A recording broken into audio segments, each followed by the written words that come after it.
E rieccoci qua al nostro appuntamento goloso. Oggi vi farò un brodo di carne perfetto con ingredienti poveri e sarà veramente molto ma molto semplice farlo.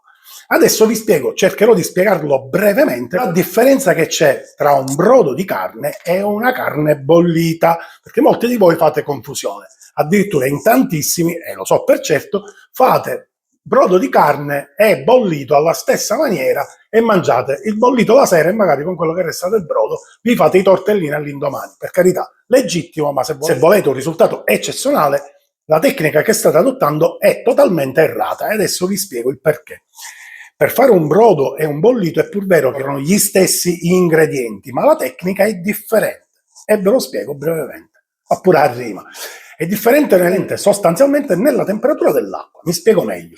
Se vogliamo ottenere un buon brodo di carne, dobbiamo partire da acqua fredda. Questo perché? Perché farà sì che l'acqua, man mano che salirà di temperatura, ovviamente con all'interno i nostri ingredienti, estrapolerà dal cuore degli ingredienti tutti i suoi sentori e sapori, rendendo l'acqua di un sapore meraviglioso e trasformandola appunto in brodo. Viceversa, se invece vogliamo ottenere un buon bollito, dobbiamo prima far bollire l'acqua e poi inserire gli ingredienti, perché avremo l'effetto opposto. Tutti quelli che sono i sentori e i sapori resteranno intrappolati all'interno dei nostri ingredienti. Molti di voi mi chiederanno: sì, ma chi ci faccio la carne compiuta dopo aver ottenuto un gran brodo? Ma sostanzialmente quello che io vi consiglio di fare, se volete ottenere un buon brodo, non andate a comprare tagli di carne pregiata. Limitatevi nel prendere osse di manzo o vitello, oppure quello che sono gli scarti di macellazione di manzo e vitello sempre, tipo nervetti, cartilagini. Se trovate il ginocchio è ancora meglio, io purtroppo non l'ho trovato, così tutto quello che resta lo potete tranquillamente filtrare e cestinare. Adesso vi spiegherò pure come poter ottenere un gran bollito da un ottimo brodo, facendo il connubio. È un po' più lungo e macchinoso, ma se vi volete cimentare, veramente otterrete un fantastico risultato. Andiamo per step, partiamo con un gran brodo, perché poi mi servirà per fare un piatto della tradizione siciliana che quasi tutti sconoscono. Ovviamente vi lascerò il link in descrizione, così potete andare poi a cimentarvi per fare questo piatto della tradizione siciliana, e parlo della Sicilia orientale, così vi do qualche altro input, stupendo, buonissimo e gustosissimo. Questo quindi sarà un primo video, seguirà un secondo video che è appunto quello poi della ricetta finale. Partiamo con il brodo, acqua fredda sul fuoco e inserisco tutti i nostri ingredienti. La lista degli ingredienti la troverete giù in descrizione. Gli ossi, cartilagini,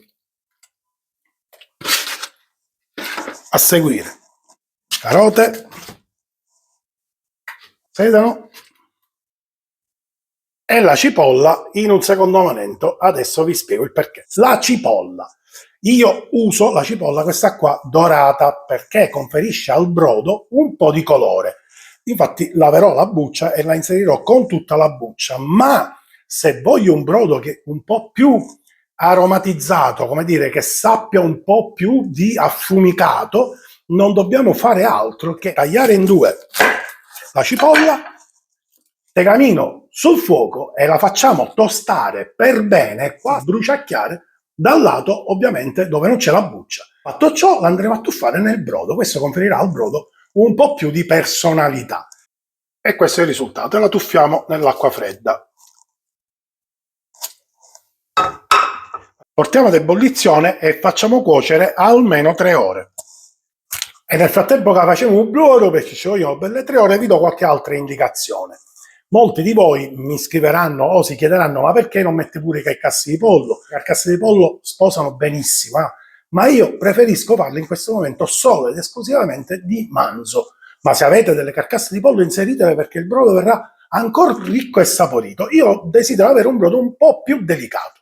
È un gusto personale. Perché lo voglio delicato? Perché, come vi dicevo poc'anzi, questo video verrà diviso in 2 parti, quindi ci sarà una prossima pubblicazione, perché la ricetta che andrò a fare sono i padroneggi di Modica. I padroneggi di Modica non è nient'altro che un piatto meraviglioso della tradizione contadina siciliana, in questo caso appunto modicana, che purtroppo moltissimi di voi sconoscono, ma che sono certo che una volta che l'avrete assaggiato diventerete pazzi dalla bontà. È un piatto meraviglioso, quindi non perdetevelo, iscrivetevi al canale, cliccate sulla campanellina in modo tale da restare sempre aggiornati sulle nuove pubblicazioni, perché vi arriverà minimo una mail, quindi diciamo, così pare un ben arrivano, sicuramente degli avvertimenti, degli alert sulle nuove pubblicazioni. A parte le stupidaggini, io ovviamente vi invito sempre a lasciare un like, a condividere il video per far crescere il canale. Il mio canale ovviamente di ciò si nutre e di questo io non potrò che esservene grato. Ma più che altro, voi il brodo come lo fate? Scrivetelo tra i commenti che ne parliamo. Vedete tutta questa bella schiumetta, che sono tutte le impurità, con una scumarola la andremo a togliere. Ogni 10 minuti, un quarto d'ora, andiamo giù di scumarola e togliamo quello che viene a galla. Benissimo, sono trascorse più di 3 ore, lo ammetto, circa 4 ore e 20. Avevo tempo e l'ho sfruttato, perché ovviamente il brodo più cuoce e più buona diventa. È un po' come l'uova, che più cuociono più dura diventano. Scherzi a parte, se lo fate cuocere per molto tempo diventerà ancora più buono. Adesso vi do un'altra chicca, che è quella di spegnere il fuoco e fate raffreddare il brodo con tutti gli ingredienti all'interno. Perché vi dico ciò? Perché gli ingredienti durante la fase di raffreddamento continueranno a scaricare tutti i loro sentori e sapori, arricchendo ancora di più questo brodo. Una volta freddo lo andremo a filtrare. Adesso vi do un'altra piccola chicca e metterlo in frigorifero tutta la notte e poi vi faccio vedere il perché sto dicendo ciò. È un burrico? Assolutamente no, dovete attendere la parte 2 di questo video, che appunto si baserà su questo piatto meraviglioso tutto modicano. Per cui non andate via e restate nei paraggi. Eventualmente, per chi avesse impegni, ahimè, non si preoccupi, troverete il link in descrizione e vi proietterà direttamente nel video integrale della prossima ricetta. Come vediamo tra un po'. Ok, avendo ottenuto un gran brodo, adesso da questa partenza possiamo avere un grandissimo bollito. Semplicemente prendendo questo gran bel brodo saporito, filtrarlo, portarlo ad ebollizione ed inserire al suo interno i nostri bei tocchi di bollito.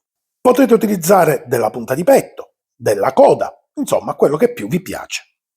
E fate cuocere per almeno 2 o 3 ore. Così facendo otterrete un bollito straordinario e un brodo meraviglioso, da poter magari usare per tantissime preparazioni. Un brodo che sta bugliendo e me va a la carne.